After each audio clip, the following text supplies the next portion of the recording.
Elhamdülillahi'llezî lâ yeblughu midhatehu'l qâilûn ve lâ yuhsâ ne'mâehu'l âddûn ve lâ yu'addî hakkahu'l muctehidûn ellezî lâ yudrikuhu bu'dul himam ve lâ yenâluhu gavsul fiten. Summe's-salâtu ve's-selâmu alâ seyyidina ve nebiyyina ve mevlâna Ebil Qâsimi Muhammed. Allahümme salli ala Muhammed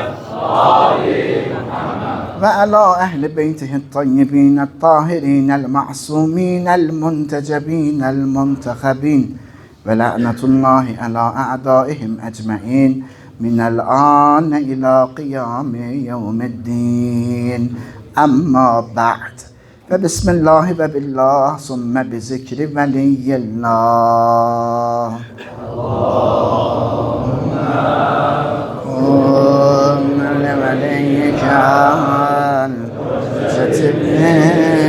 الحسن صلواتك عليه وعلى آبائه في هذه الصلاة وفي كل صلاة وليا وحافظا وقائلا وناصرا ودليلا وعينا حتى تسكنه أرضك طوعا وتمتعه فيها طويلا. Allahümme le'an qatile Fatimete Zəhra salamullahi aleyha. Möhtərəm dəyərli əziz möminlər, əzadarlar, möminələr. Bugünkü söhbətimiz ki, silsiləvi söhbətlərimiz davam edir. Həzrəti Zəhra salamullahi aleyhanın izdivacı mərhələsinə gəldik, çatmışıq və xanımın izdivacı yaxınlaşdığı zaman 9 yaşı var idi. Lakin bu yaşına baxmayaraq o dövrə əsasən tam inkişafa çatmış, həmçinin bədən və ruh kəmalına sahib idi. Bütün tarixlərə müraciət eləsəz, görərsiniz ki, uşaqlığından etibarən fikir yetkinliyi və ağıl olğunluğu ilə Həzrəti Zəhra salamullahi aleyha möhtəşəm şəkildə seçilirdi. Allah Teala ona tam və kəskin bir ağıl, belə ki, mütləq ağıl, misilsiz uca zəka və bənzərsiz idrak nuru bəxş eləmişdi. Mütəal Allah. Həm yaradılış baxımından, həm də irsi baxımından gözəllik, zəriflik, nəciblik onda vücud tapmışdı və bənzəri, misli olmayan bir şəxsiyyət idi. Onun fitri və kəsbi özəllikləri, xüsusiyyətləri və neymətləri adi insan ölçüsündən çox yuxarı, belə ki, hər bir insan övladından üstün dərəcədədir. Və o dövrdə də bu zahir idi, xalqa məlum idi. Diqqət buyuruz. Bir qədər bugünkü söhbətimizdə bir qədər mətin çox oxuyacağam. Mətin oxuyanda da fikri yayınır. Yayınmasın ha. Gələcəkdə danışacağıq o bütün varlıq sistemində Peyğəmbər sallallahu aleyhi və səlləmdən və Əli əleyhissalatu və səlamdan sonra ən bilikli və ən fəzilətli şəxsiyyətdir. Bütün bunlara baxmayaraq o heç bir məktəb oxumayıb, heç bir müəllimdən də dərs almayıb dünya fəzasında. Bu səbəbdən və bəzi digər səbəblərdən təəccüblü deyildi ki, böyük sahabələr ona elçi düşmüşdülər. Böyük sahabələr, balaca sahabələr ərzən bəhüzür Həzrəti Zəhra salamullahi aleyhaya elçi düşmüşdülər. Yəni bu özəllikləri bilirdilər deyənə, bu xüsusiyyətləri bilirdilər, onun elmini, onun kəmalını, onun təkmil formada, kamil formada olan ağlını, bu özəlliklərdən xəbərdar idilər. Məkkə, Mədinə cəmaatı xəbərdarlar, ona görə elçi düşürdülər. Lakin Həzrət Rəsul sallallahu aleyhi və səlləm onların hər birinə nəzakətlə buyururdu ki, onun evlilik işi Rəbbinə aiddir. Əgər Allah istəsə, onu özü evləndirəcək. Kəşful-Ğummə cild 1 səhifə 353. Maraqlıdır deyənə bir neçəsinə toxunmaq istəyirəm ki, bunlar olub da biləsiz. Bizim qəsdimiz Day neçənci dəfə də təkrar edirəm. Bizim birinci gündən bu mövzuları ki başlamışıq. Qəsdimiz budur Xanzara salamların həyatını bilək. Yəni gücümüzün çatdığı qədər. Bizə məlum olanlar nə qədərdirsə, indi bu 20 gün artıq 8 gün ötürürük. Yerdə qalan günlər ərzində nə qədər çatdırsaq çatdırırıq və evlilik məsələsi də o mərhələdən biridir. Möhtərəm əzizlər. Birinci və ikinci də ona elçi düşmüşdülər. Peyğəmbər buyurmuşdu, o hələ balacadır. Sonra Əbdürrəhman İbni Avf, o da elçi gəldi, lakin Peyğəmbər ona heç nə cavab vermədi, nə də heç diqqət göstərmədi. Sadəcə sükutla ondan üz döndərdi və durdu çıxdı getdi onun yanına Peyğəmbər. İbn-i Müttəqi Hilli Kənzül Ümmal cildi 2 səhifə 99-da yazır, nəql edir Ənəs ibn Malikdən. Deyir, Əbu Bəkir Peyğəmbərin yanına gəlib oturdu və dedi, Ya Rəsulallah, sən mənim İslamdakı səmimiyyətini, fədakarlığımı bilirsən. İndi onun yazdığı da hindi yazır da, necə olacaq? Kənzül Ümmaldan da hədis, bir də özü zalim adamlarsınız. Yəni o yazıb ki, Peyğəmbərə deyib ki, mənim fədakarlığımı və səmimiyyətimi bilirsən. Yəni layiq oğlanlardanam, yəni arizəm özür. Peyğəmbər buyurdu, bəli, nə istəyirsən? Dedi, mən Fatimə salamullah aleyhaya elçi düşmüşəm. Talibəm. Peyğəmbər sükut elədi və ya üzün çevirdi. Əbu Bəkir qayıdıb Ömərə, getdi Ömərin yanıb Ömərə dedi. Mən həlak oldum, səni də həlak elədim. Ömər soruşdu, nə oldu? Dedi, mən Fatimə salamullah aleyhanı istədim. O salamullah aleyhanı demirə, bunlar biz deyirik, yaxşı. İstədim, Rəsulullah mənə baxmadı. Necə deyim, yəni belə özümü lap səviyyəsiz hiss elədim onu, o geri cavabında, yəni yox, rədd etməyin qabağında. Ömər dedi, qoy mən də gedim, elçi düşün. Çox mədəniyyətli adam. O da Peyğəmbər sallallahu aleyhi və səlləmin yanına gəlir, eyni sözləri deyir, amma Peyğəmbər sallallahu aleyhi və səlləm yenə üz döndərir. Ömər geri dönüb deyir ki, o Fatimə haqqında Allahın hökmünü gözləyir. Hamzana salamlar barədə Allahın hökmünü gözləyir. Heysəmi Məcmə'uz Zəvaiddə yazır, Əbu Bəkir və Ömər hər biri öz qızına tapşırmışdı ki, Fatimə salamullah aleyhanı Peyğəmbərə xatırlat. Onun barəsində danış və elçilik elə. Qızlarına, öz qızlarına demişdi, Həfsə ilə Ayşəyə. Beləliklə, hər iki qız Fatimə salamullah aleyhanı Peyğəmbər sallallahu aleyhi və səlləmə xatırladırdılar. Lakin Rəsulullah onlara belə cavab verdi. Gözləyin, Allahın hökmü nazil olsun. Bu cavabdan sonra hər iki qadın arzu elədi ki, kaş o ikisi bu mövzuda Peyğəmbərə heç nə deməyəydilər. Yəni, rüsvay olurlar da gözdən içində. Dünən danışdım da, əziyyət verir daxil. Həzrəti Zəhra salamlar aleyhaya. Bu əziyyət verə-verə bu yandan da elçi düşür, ağız açır, məcbur qalır, atası istəyir deyə. Ağız açır. O da qəşəng, Peyğəmbər də qəşəng rədd eləyir. Bu daha da düşür səviyyədə aşağı da. Hər dəfəsində yox cavabı onları aşağı səviyyələrə salırdı. Təbii ki, Peyğəmbər sallallahu aleyhi və səlləm həqiqəti demirdi ki, o öz kuffuna, layiq olduğuna ərə getməlidir. Kuff. Çünki Quranın təbiri var, qanun var, qayda var ki, öz layiq olduğuna ərə getməlidir. İmam əleyhissalatü vəssalam, Əli əleyhissalam, hicrətdən sonra, dünən danışdıq, Peyğəmbər kimin evində qaldı? Ay qaldı ya, yadınızdasın.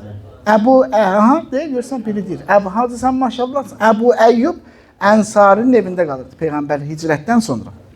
Müəyyən bir vaxtdan sonra, ondan sonra da Peyğəmbər üçün ev üçün inşa olundu. Sonra da Əli əleyhissalam da Səəd ibn Məazın evində və ya Muazın evində, Səəd ibn Məazın evində qalırdı. Bir gün Səəd ibn Məaz Əli əleyhissalamın Mədinəli bağlarının birində görür. Deyir, ey Əli, nə üçün sən əmin oğlunun qızını istəmirsən? Nə qədər elçi gedib, sən niyə getmirsən? Nə səni bu addımdan saxlayır? Nə vadar edirsən bu addımı atmırsan, getmirsən elçiliyə? Bu sözlər Əli əleyhissalamın elə bir ki, ürəyində gizli bir arzunu oyadır da bir növ belə. Bu da mənim ifadələrimdə bu cür səsləndirirəm. Məsələ əvvəldən məlumdur, əl-qələs. Lakin Mövla-i Müttəqiyən Həzrəti Zəhra salamullah aleyhanı istədiyini bir dəfə olsun dilinə gətirməyib. Bir dəfə də heç öz bacısına, yaxınlarına da deməyib. Həyasına fəda olaq, utanırdı və ədəb onu boğurdu ki, mən bunu necə dilimə gətirim, necə deyim ki, mən bu xanımı istəyirəm. Əlavə zahiri həyatında maddi vəziyyəti də çox aşağı idi Əli əleyhissalamın. Mədinədə nə bir dənə torpağı var idi, nə də evi var idi Həzrəti Əli əleyhissalamın. Nəhayət Əli əleyhissalam ilk dəfə bunu bacısına danışır. Ağanın bacısı Peyğəmbər sallallahu əleyhi və səlləmin yanına gəlir, deyir: "Əmoğlu, qardaşım Əli, qızın Fatimə salamullahi əleyhaya talibdir." Peyğəmbər buyurur ki, Əli əleyhissalama da özü gəlsin. Özü gəlsin elçiliyə.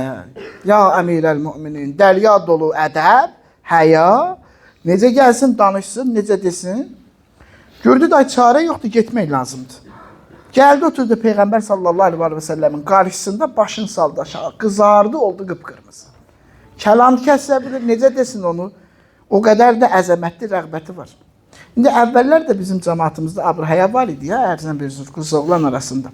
Elçilikdə falan da, məsələn, oğlan qaynata qaynan evinə getməzdi, ta ki toy eləyənə qədər. İndi var, əlhəm, çıxardılar. Məsələn, Peyğəmbər soruşdu: Əli, sən Fatiməyə talibsən? Əli əleyhissalam utandığından yenə başını qaldırmadı, saldı aşağı. Bir söz deyə bilmədi. Dilin bir dənə bəli də deyə bilmədi. Ya utandığından o bəlini belə deyə bilmədi. Peyğəmbər buyurdu: sukutuhu riza. Susmağı razılıqdır. Peyğəmbər özü dedi. Qalxdı ayağa, getsin Həzrəti Zəhra salamullahi əleyhanın fikrini öyrənsin. Baxız bax. Təbii ki, Həzrəti Zəhra salamullahi əleyhanın fikrini bilirdi. Lakin aləmlərə nümunə olan şəxs göstərir ki, məcburi qız ələ verməzlər də, gedib fikrini alarlar. Bunu göstərir. Və ya Peyğəmbərin vilayəti bu aləmdə bütün vilayətlərdən üstündür də, Allahın vilayətinin altında. Həzrəti Zəhraya demədən deyərdi ki, verdim, getdi. Düzdür? Lakin bu davranışı ilə qadın şəxsiyyətinin, azadlığın və dəyərin çatdırır Peyğəmbər, təsdiqləyir Peyğəmbər. Ki, qızı buna bir fikir alarlar, başa salarlar. Məcburi ümumiyyətlə olmaz. Ola bilər ha, məsələn, qızı da gərək başlı başına buraxmayasan. İndi maşallah olsun, teleseriallar həll edib də, bizim qızlarımızın da beyni məhv olub. Onlar ağatlı oğlan əvvəl heç olmasa şeydi, indi day başqa cür gözləyirlər. Çox çətindir, çox çətindir. Allah Həzrət Höccətin zuhurunu təcil etsin, gəlsin, hər şey düzəltsin. Hər şey düzəltsin. Kişilər gələk kişi olar, qadınlar gələk qadın olar, evdə bir mərifətli, əxlaqlı, ədəbli, həyalı bir qız yetişdirir. O çox çətinləşib, həddindən artıq çox çətinləşib.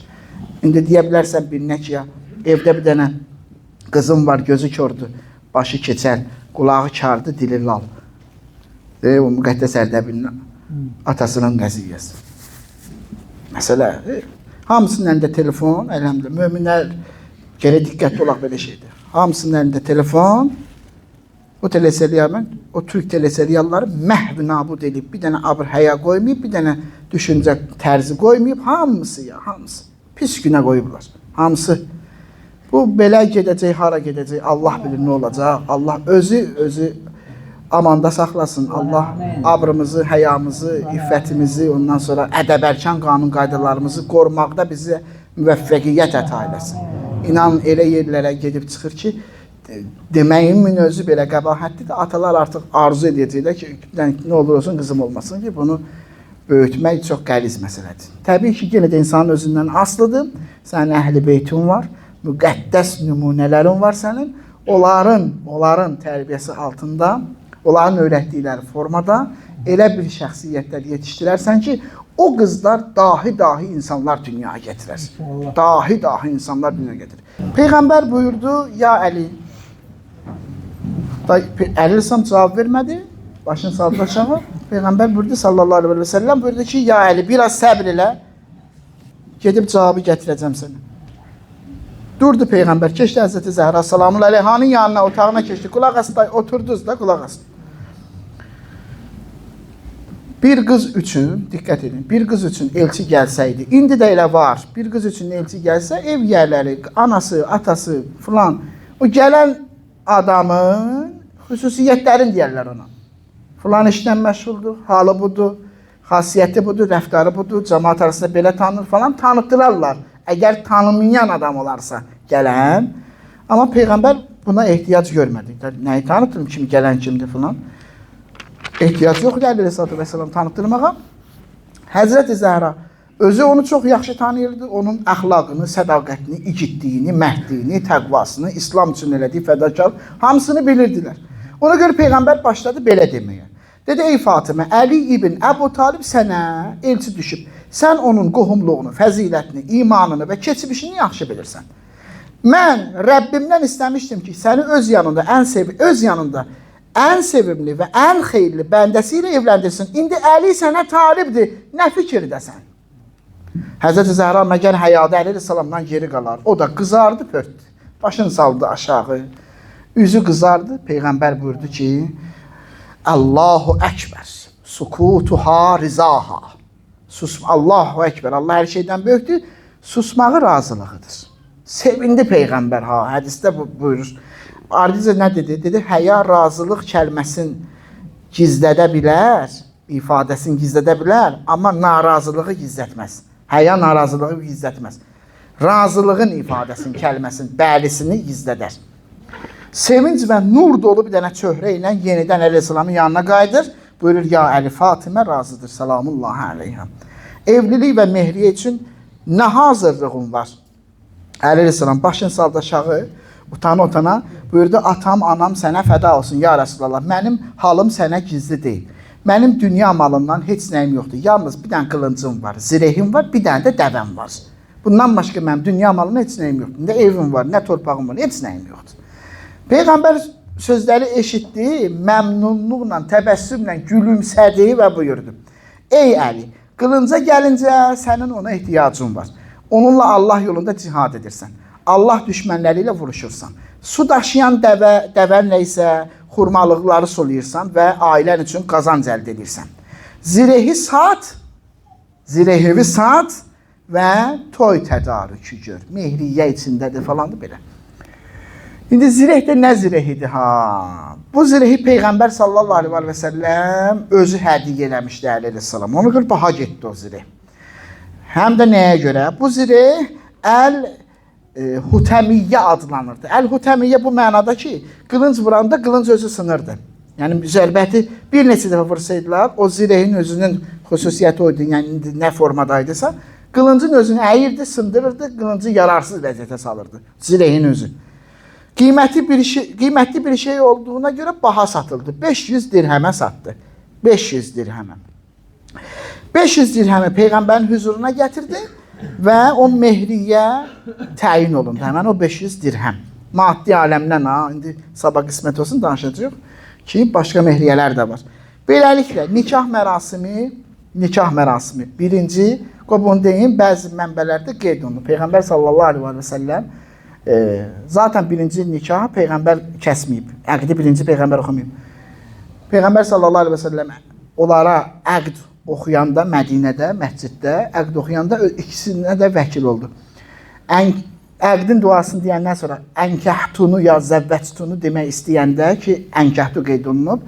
Ənkəhtunu demək istəyəndə Allah Cəbrail ya inkansıza mələk nazılıdır. Dedi, uskut, intədir. İnnallâhe yenkeh. Allah nikah oxuyur.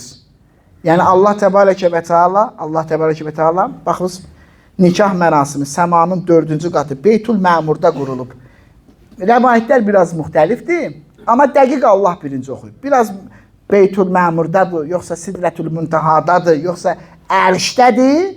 Bunlar biraz müxtəlifdir. Amma birinci əqdi kim oxuyub? Allah oxuyub.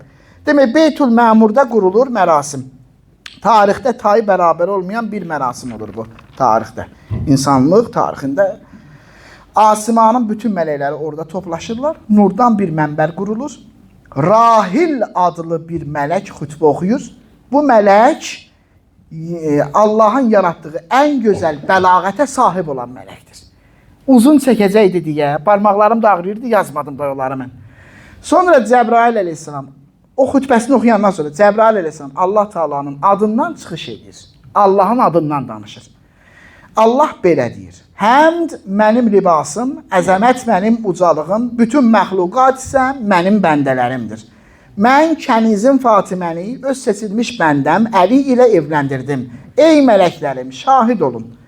Xarəzmi Məxtəlül Hüseyndə, Əsqəlani Lisanül Mizanda və Təhzib-ü Təhzibdə, Qunduzi də Yenabül Məvəddətdə yazırlar. Cabir İbni Əbdullah Ənsari nəql edir. Nəyi nəql edir? Ummu Əymən ağlaya-ağlaya Peyğəmbərin yanına gəlir. Peyğəmbər soruşur ki, ay bala, niyə ağlayırsan? Deyir ki, Ənsardan bir kişi öz qızına toy elədi. Qəşəng təmtəraqla üstünə nabat tökdülər, noğul tökdülər. Qəşəng apardılar qızlarını bəy evinə. Mənim də yadıma Fatimə düşdü. Axı, onun üçün belə bir təmtəraq olmadı. Ona ağlayıram. Ki, bu niyə belə oldu? Peyğəmbər buyurdu, canım əlində olan Allaha and olsun. Allah Teala Fatiməni Əli ilə evləndirdiyi zaman müqərrəb mələklərə əmr etdi ki, ərşi əhatə etsinlər.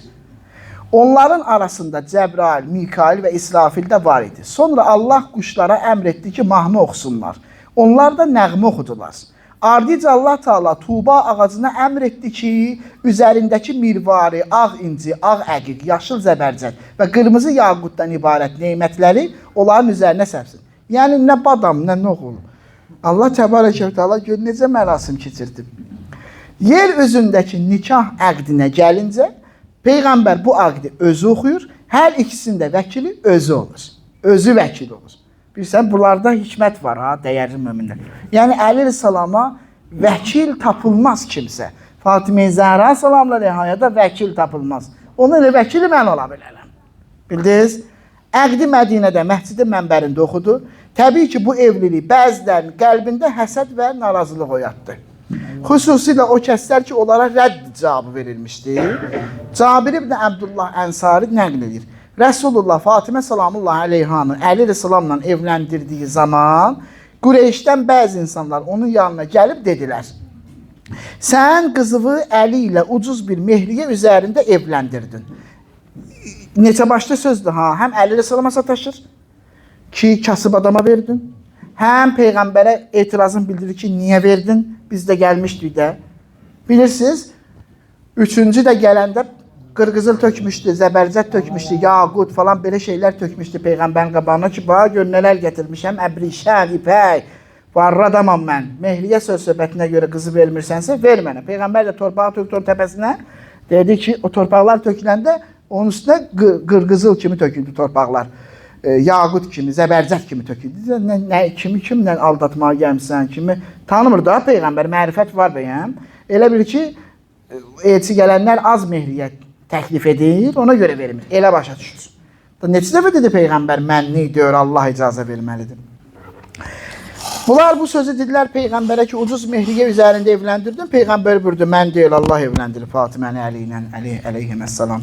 O gecə ki, mən Sidrətül Müntəhaya aparıldım, Peyğəmbər danışır, bunu nəql edən Cabirdir. O gecə ki, mən Sidrətül Müntəhaya aparıldım, Allah Teala Sidrətül Müntəha ağacına vəhy etdi. Sidrətül Müntəha hicabların axırıdır, səp üzərində olan neymətləri. O ağac mirvari və qiymətli daşları hurilərin üzərinə səpdi. Onlar fəxr edib dedilər, bunlar Muhammedin qızı Fatimənin nikah mərasimində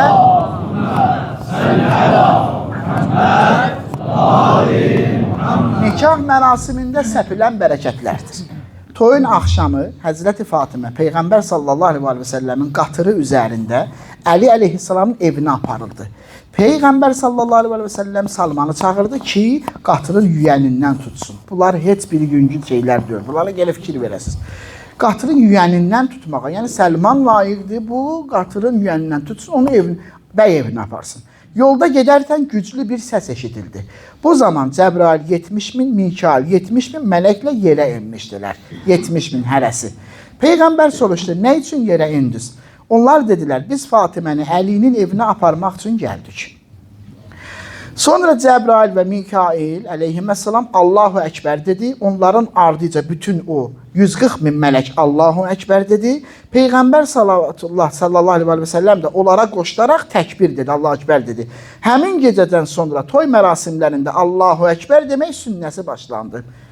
Mən la yəhzuruhul fəqih cildü səhifə 253, Əl-Kafi cildi 2 səhifə 17. Başqa bir dənə hədisdə Peyğəmbər buyurur, mən də sizin kimi bir bəşərəm, sizdən qız alıram və sizə qız verirəm, amma Fatimənin izdivacı səmadan nazil olan bir əmirdir. Ona mən qarışmıram yəni. Bu Allahın, onun ixtiyarı, vilayəti belə deyək, izdivac, təzvic vilayəti yəni Allah təbarəkə və Teala'dadır. Əl-Kafi cild 5, səhifə 568. Bəs möhtərəm əzizlər, görürsünüz Allah təbarəki və təala Həzrəti Zəhra salamullahi əleyhanın cəhcəlalını nə qədər yuxarı tutur, nə qədər əzəmətlidir Allah təbarəki və təala üçün. Onun izdivacına 70.000 Cəbraillə 70.000 Mikaillə mələk göndərir. Bu hal müşayiət edirlər, evinə gedir. Əli əleyhissalatu vəssalamın evinə gedir. Ən sevimlimi, ən sevimlimlə evləndirdim mənasındadır. Və çoxlu hədislər var bu barədə, onların izdivacı haqqında, onların təzvicləri barədə. Ondan sonra Peyğəmbər darıxdı onlar üçün, onların evləri hələ əvvəl uzaqdaydı. Mədinədə, Mədinənin çıxışında, çıxış bir yerdə uzaqdaydı. Peyğəmbər sallallahu aleyhi və səlləm gedir daha, darıxırdı, gedirdi ora. Hətta bir dəfə yaxınlaşdı, Əli Rəsulullah vəssalam, Həzrəti Zəhra sallallahu aleyhi bir-birlərinin yanında oturmuşlar. Həm söhbət idilər, əla əyyi halin. Peyğəmbər içəri daxil olanda tez bunlar qalxdılar ayağa, ədəbərkan, bir-birlərindən kənarlaşdılar. Peyğəmbər dedi, siz and verirəm Allaha bir-birinizdən ayrılmayın. Gəldi, özü də oturdu onların arasında, ikisinin arasında əyləşdilər. Ondan Həzrəti Peyğəmbər həmsöhbət olurdu onlarla. Və qərəzdə Peyğəmbər dözmürdü, uzağa gediblər. İkisi də canının paralısıdır, gözünün nurudur. Onları çağırdı, gətizdirdi Mədinəyə. Mədinədə ev düzəltdilər. Sahabələr köməkləşdilər, bir neçə sahabə, bir neçə saatın içində bir dənə ev düzəltdilər. Ondan sonra Peyğəmbər 63 dirhəm sahabələrdən birinə pul verdi. Onlar sadə bir evin içəriliyi necə olar? Ona xas getdilər, əşyalar aldılar. Palaz aldılar, ərzən-bezur həsir aldılar, biraz qab aldılar və s.